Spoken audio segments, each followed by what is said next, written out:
Most people imagine the Roman soldiers only on the battlefield, fighting fiercely with their swords and shields. But you already wondered what happened after the fight? What was left to the soldiers after the last enemy fell to the floor? Post-battalion silence did not mean rest. On the contrary, it was the moment when the true Roman war machine came into action. Wounded needed to be rescued, equipment was recovered, the dead had to be buried, and the survivors reorganized for the next combat. The reality of the Roman soldiers after the battle was as brutal as the war itself. And today, we will explore all the details of this unknown moment, but essential for the functioning of the most powerful army of antiquity. Get ready to find out what happened when the swords were lowered, but the war was not over yet. After the end of the battle, the war field became a devastating scenario. The deafening noise of the combat gave way to a dense silence, broken only by the moans of the injured. The surviving soldiers, still on alert, evaluated the situation around them. Bodies of Roman soldiers and enemies were spread across the ground, mixed with broken shields, broken spears, and fallen banners. The soil, trampled and soaked with blood, showed the signs of the intense violence that had occurred there. The first movement of the soldiers was to ensure that the battle was really over. Small groups scanned, making sure there were no enemies still alive or disguised among the dead, ready for one last attack. In the midst of this activity, some soldiers were dedicated to collecting the belongings of the dead. This included weapons, armor, and value objects, either for reuse or to ensure nothing fell into the wrong hands. This process, although pragmatic, also had a symbolic side. The items of a fallen comrade could be sent to his family, depending on the circumstances of the legion's war and discipline. Silence after battle did not mean rest. On the contrary, it was a moment of transition when troops needed to reorganize, evaluate losses, and prepare for what would come next. As time passed, the smell of death became more evident. The heat accelerated the decomposition of the bodies, and soon the first signs of putrefaction emerged. This environment became a risk to the health of troops, as diseases were easily spread in places where there were exposed corpses. Vultures, crows, and other necrophages began to fly over the field, attracted by the abundance of bodies. Some landed and picked the dead, a cruel reminder of the wickedness of war. If the Roman army remained in place, it would be necessary to deal with the removal of corpses, whether burning them, burying them, or, in some cases, allowing enemies to take their dead back. And speaking of not losing anything along the way, you already enjoy the like and subscribe to the channel. One of the first concerns of the Roman army was the rescue of the injured. For this, special teams within the legion came into action quickly. Capsarii, soldiers trained to provide first aid, would travel the battlefield for survivors. Its goal was to provide initial care and stabilize those who could still be saved. The wounded that could move on their own were instructed to go to the campaign hospital, where they would receive a more appropriate treatment. Already those who were disabled were transported by companions or loaded on makeshift stretchers. In this process, the legionaries prioritized the Roman soldiers, but depending on the commander's orders, some enemy prisoners could also be rescued, either to be questioned later or as a strategic gesture of mercy.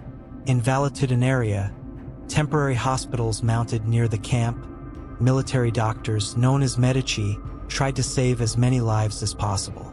However, medicine of the time was limited and many serious wounds resulted in amputations or in the death of the soldier by infection. Available treatments included rudimentary sutures, injury to injuries, and application of medicinal herbs to contain bleeding and relieve pain.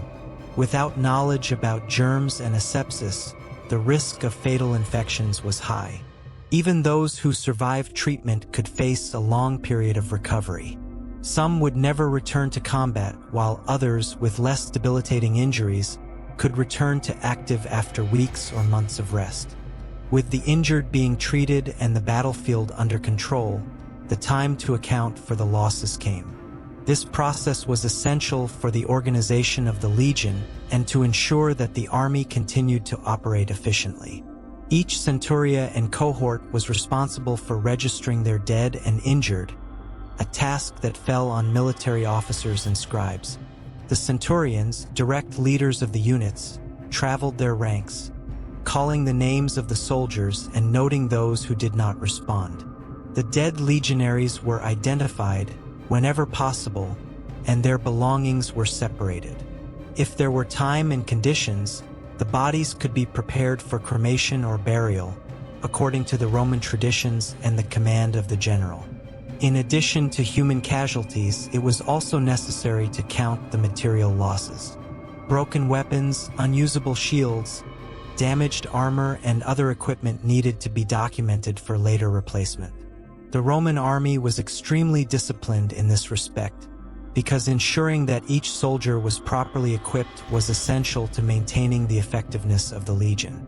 Higher-level officers compiled all this information and sent detailed reports to the generals and the Central Army Command.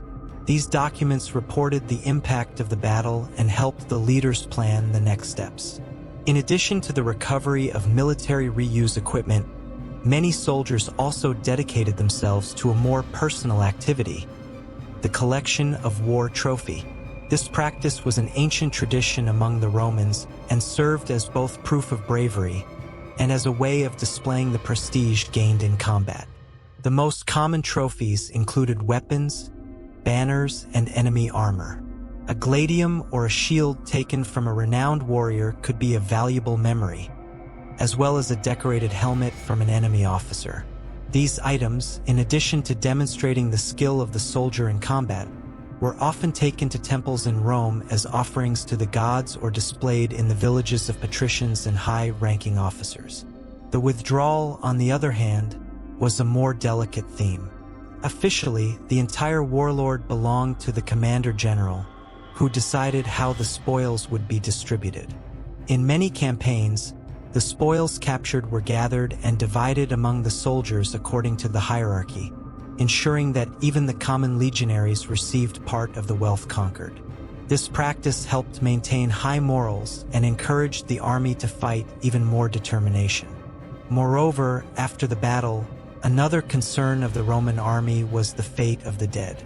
Ensuring that fallen soldiers received a proper burial was not only a matter of respect, but also a need to maintain the morale of the troop. Leaving abandoned bodies on the battlefield could generate discontent among survivors and even cause outbreaks of disease in camp. When the conditions allowed, the Roman soldiers were buried individually, with simple but respectful rituals.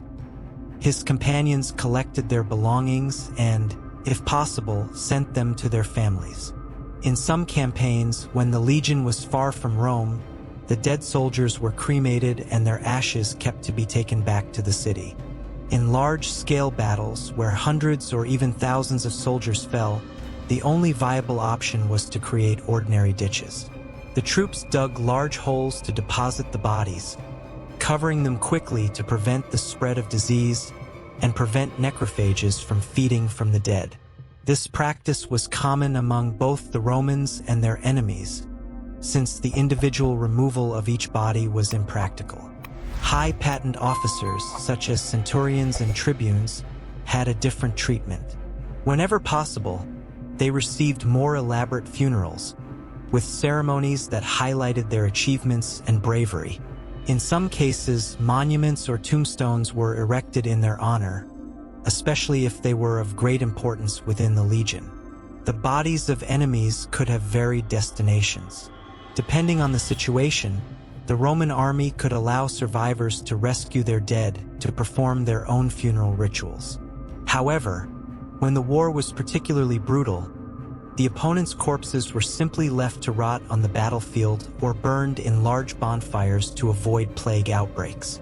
Wounded enemies that survived received different destinations. Those who belonged to cultures considered most developed, such as Greeks, Carthaginians, or Persians, could be captured and integrated into the Roman slavery system. In many cases, these prisoners were treated as goods and sold in the slave market, where they could be used as servants, workers, or even educators if they had valued intellectual skills. If they were skilled warriors, they could even be forced to fight like gladiators in the amphitheater. On the other hand, the people labeled as barbarians, such as Gauls, Germanic, or Daces, usually received a much more cruel destination. The injured were abandoned on the battlefield, left to die without medical care. This was not only a matter of contempt, but also a military strategy. By denying relief, the Romans guaranteed that fewer enemies would survive to fight again. In addition, Roman soldiers rarely wasted resources taking care of opponents they considered inferior or unruly. The captured enemy leaders were a separate case. If they had any strategic value, they could be kept alive for future negotiations, either as a currency in peace treaties or as hostages to prevent their followers from continuing to resist. However, if Rome's intention would send a message of power, these prisoners could be displayed publicly in triumphant parades. The victorious generals, upon returning to Rome, often brought defeated leaders chained to be humiliated before the population. In many cases, after the triumph, these leaders were executed, ensuring that they never represented a threat again.